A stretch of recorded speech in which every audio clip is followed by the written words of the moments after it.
Good morning, everyone. Thank you for joining us for this Facebook Live. It is Tuesday. It is July 30th. Quickly, the month is coming to an end. Last day of the month tomorrow. We're going to talk about the weather here in just a few seconds. And also, Dillon had some news on sunsets today. Man, I just rehearsed out all the bad news. But it's still hot out. It's still summertime, so Yeah. there's still good times to be had. Of course, you can find us every day live here on Facebook. About 8 o'clock, we go live with your top news and weather headlines for you. You can also find the video later throughout the day on your Facebook feed, so look for us there. Also, look for us on our YouTube channel, our Inform YouTube channel, and your favorite podcast platforms. We do make this into a podcast for you. Just go to inform.com/podcast. You can look for the Inform Minute. Always appreciate when you do that. All right, Dillon, today going to be another pretty warm, humid day. You know, for us. copy paste. It's copy in a bad paste. You know, you kind of copy the forecast, but it's not the copy of the entire thing. So like, it's going to be another warm and humid day. Just today, a little bit more humid than yesterday, and tomorrow. When I look at it tomorrow, a little more humid than today, but still upper 80s, low 90s. It's pretty much the same. You know, when you have the humidity, it all feels the same, just hot. For sure. And with all that humidity, some storms came through overnight, too. They did, yeah. So we had a few storms rolling through here in Fargo. Airport got 1300s. Here at WDAY got 6900s. Depends exactly where you were. Sure. I did have some storm damage reports of, not necessarily damage, I should say wind reports. Yeah. A 61 mile per hour gust in Fargo last night. There were a few mid 60 mile per hour gusts, one in Cullum, one in Edgeley. And then this morning there was some quarter-size hail in Otter Tail County, and there was baseball-size hail also in Cullum. So they had a very busy, active night over there in southern North Dakota. And here in town, some branches fell and knocked out some power to some areas in town. Yep, So, that was that you know, gust I said, 61 miles an hour at the airport it recorded. So it was a quick gust of wind, and it woke me up at midnight. loud. I was wide awake, and I was like, what the heck is going on? And, you know, powerful storm, but it's all done now for the day today. Possibility of more. I think the best chance for Fargo and most of our viewing area is actually late tonight. It's really early tomorrow morning. Okay. Tomorrow about, early even before first news starts, and only, we're up. Yeah. I think that's the best chance of them developing and then moving eastward, but we'll see how the day goes on. If we get the right conditions, we could have a few this evening too. Okay. But I really think our best chance is for most of us into tomorrow morning. All right. General trend still humid and warm. Yep, it's humid and warm through the weekend. We do have a coolish down about a week from now. Okay. So maybe upper 70s, low 80s instead of these upper 80s, low 90s. But you have to get there first. Yeah. And one more thing, like you kind of teased to, about our sunsets. Today in Fargo is the last 9 p.m. sunset until May 19th, 2025. Wow.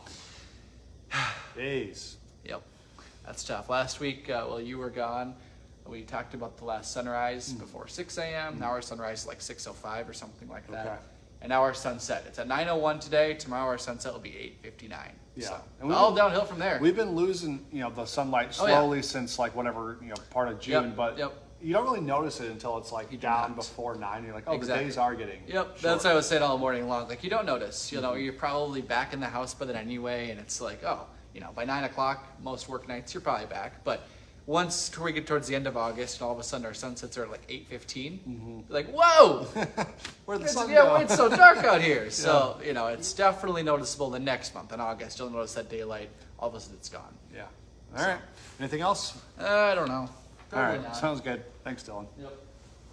All right, we did have breaking news this morning on First News. Fargo police investigated a report of a shooting overnight. It happened outside the Summit Point Apartments near Doolittle's off of 25th Street South about 12:45 in the morning. We know they found one person who had non-life-threatening injuries to their leg. Police would not say if that person was hurt with a gunshot wound or what exactly it was for sure, but we do know it was reported as a shooting. The victim had to be taken to the hospital for the injury. Police were on the scene for about 2.5 hours. They since left the area, but that reported shooting, the incident remains under investigation this morning. So stick with the news leader for updates on that story.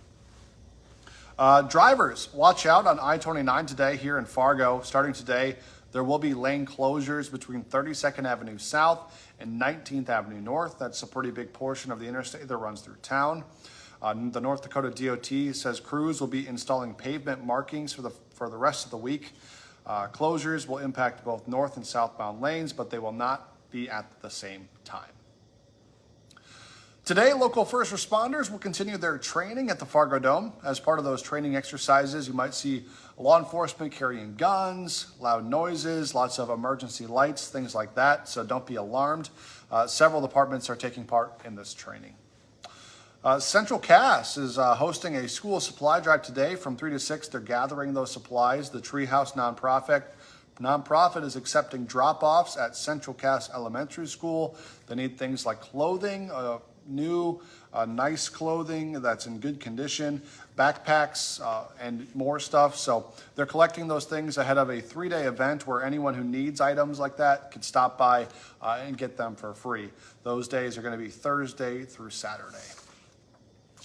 Concert goers can start setting up camp today at WDAY First, and if you're going to Detroit Lakes for the festival, you're going to see a lot of police, extra deputies on patrol. Becker County Sheriff Todd Glander says one priority is looking out for underage drinking, especially in the campgrounds. Glander also says they're opening up more gates to keep things moving this year after complaints of major congestion last year to get into the festival, so hopefully that helps. He says they've worked on traffic improvements, I should say, with the security staff of the event. The sheriff also says if you're heading to WDAY Fest, make sure to stay hydrated. It's going to be warm out. It's going to be hot. Be safe, and then know where the medical tents and areas are within Sioux Pass Ranch. Americans are turning their backs on an iconic American fast food brand, apparently. McDonald's reports that sales at U.S. stores fell 0.7% last quarter compared to last year. Globally, sales dropped 1%. It's the first time sales fell by that much since the pandemic. Now, to address these issues, McDonald's is going to focus more on value meals like the $5 meal deal introduced earlier this summer. And it isn't just McDonald's that's hurting. Starbucks, Burger King, Wendy's, other fast food chains also reporting lower overall sales. People are starting to either cook at home more or just kind of opt for, better dining because it doesn't seem to be that much more expensive than the fast food places. So they're trying to cut those costs to bring people back essentially to fast food places. Today on Hot Mic with Dom Izzo, the Major League trade deadline is later today. Will the Twins make a move to solidify their team, or vice versa? Will they send players away? We'll see what happens. Their games are actually going to be back on local TV, so that's exciting. A new sports deal with the broadcast group. So hopefully we can get all those games back on for us as they make a playoff push here as we go through summer. Also, the next edition of Fargo Little Leaguers are set to try and qualify for the Little League World Series. See how last year's team left a lasting impact. Hot Mic is live from 9 to 11 on WDAY Extra and on Inforum.com. Don't forget, for just 99 cents a month for your first 3 months, you can get an all-access pass to Inforum.com. Just go to Inforum.com/subscribe to get that deal. And join us for the rest of our newscast today. I'll be doing the 11 o'clock show today with Robert Pointer. So join us then. Also, our next newscasts are in the afternoon, 4, 5, 6, 9, and 10. We got you covered all day. First News returns tomorrow morning from 5 to 7 a.m. So be sure to join us then, too. Have a great day, everyone. Bye.